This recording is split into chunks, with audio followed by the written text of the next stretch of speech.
I saw this clip and I laughed. And this video will be in Igbo because she's an Igbo woman who stays on the road and she's making her money as in form of making casual comedy, and she will make people laugh and they will give her some little change. And so Ndibai, this is a celebrity on the road. So I just want you to watch the video yourself, comment down below and share her because she call herself celebrity, and I also pray that she goes viral.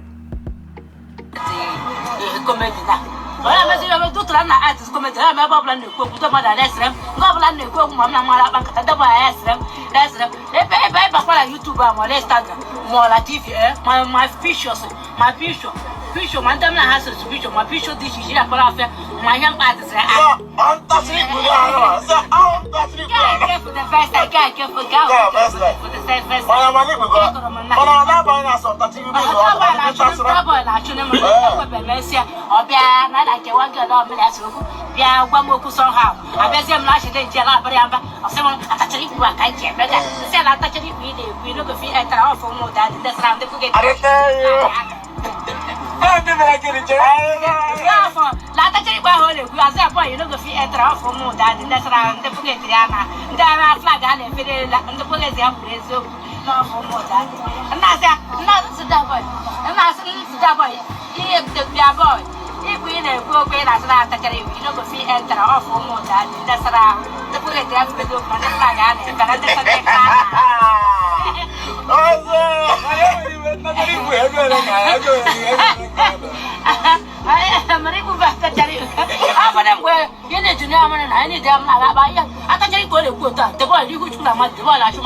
The girl all the shit, you have to be a good over shop where I get that. She would say, this guy, you get your and you got a good or bag. I should tell or not what you saw. Where has the cat, eh? All those was never for country attention. The young boy, I know who do they have to attention into go, my serious into go, and the last walker. Oh, my business. Said they get for the first time. Malaysia say by YouTube now, they start I'm my ads on 34. I'm my ads. I was a celebrity game. I only have a promoter now. But I say, hey, baby, celebrity look good. Lots of more than Weber. I lost a lot more than Weber who told I come. I lost the cake is the what the buy never has I show this game. I think I have Ryan to Monday can I have the baby now when you are going to go ahead. I never asked him, baby.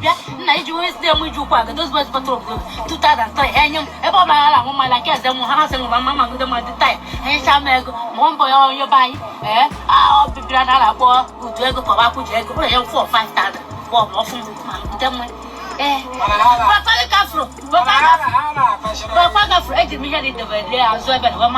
My pocket, yes, I'm kept. Austin Computer, after you was a computer, we always ring up. But they put on my first year, my eating last. My does it. For them, we need to know my gun. That is it himself. Mamma, I think we're about to tell you more about to just one. If you know, we got down one who is same last evening, like about the charity.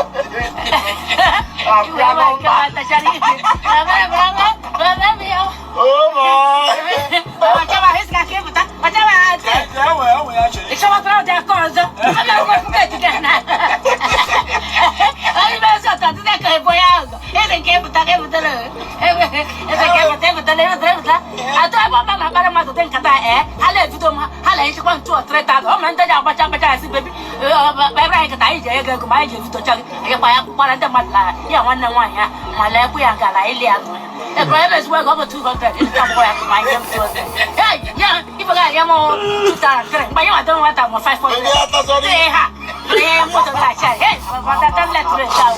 Okay, take it, black. That's right. That's right. Sexy. Ah, catch you good.